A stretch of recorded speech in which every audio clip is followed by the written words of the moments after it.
بسم اللہ الرحمن الرحیم۔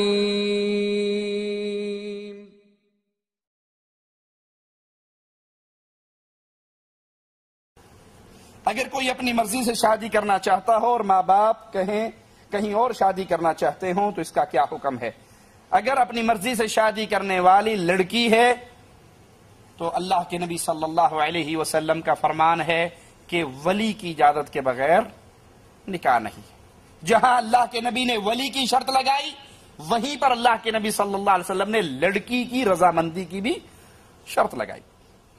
ولی لڑکی کی اجازت کے بغیر اس کا نکاح، اسی طرح لڑکی ولی کی اجازت کے بغیر اپنا نکاح، الا یہ کہ لڑکی اپنے ولی کے خلاف مسلمانوں کی عدالت میں قاضی کے پاس جا کر ثبوت پیش کرے کہ میرا باپ یا میرا ولی میرے ساتھ مخلص نہیں ہے، مجھے بیچنا چاہتا ہے، یا جہاں پر یہ میری شادی کر رہا ہے مجھے وہ پسند نہیں ہے، وہ بوڑھا ہے، مجھے وہ منظور نہیں ہے، تو پھر جس کا کوئی ولی نہیں اس کا قاضی مسلمانوں کا ولی ہوتا ہے۔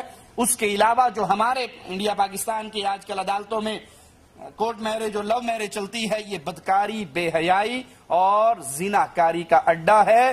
ولی کی اجازت کے بغیر نکاح نہیں ہوتا۔ ہاں، اگر نکاح کرنے والا لڑکا ہے تو لڑکے کو ولایت کی ضرورت نہیں، ماں باپ کو راضی کرے، ماں باپ کو سمجھائے، اور اگر وہ ماں باپ کی اجازت کے بغیر بھی شادی کرتا ہے تو شرعاً کوئی رکاوٹ، لیکن جو بزرگ اس کو سمجھاتے ہیں وہ اکثر ان کی بات ٹھیک ہوا کرتی ہے۔ ان کے تجربات سے فائدہ اٹھانا چاہیے اور ان کی رضامندی اور ان کی دعاؤں کے ساتھ اپنے اس نیک عمل کو پورا کرنا چاہیے۔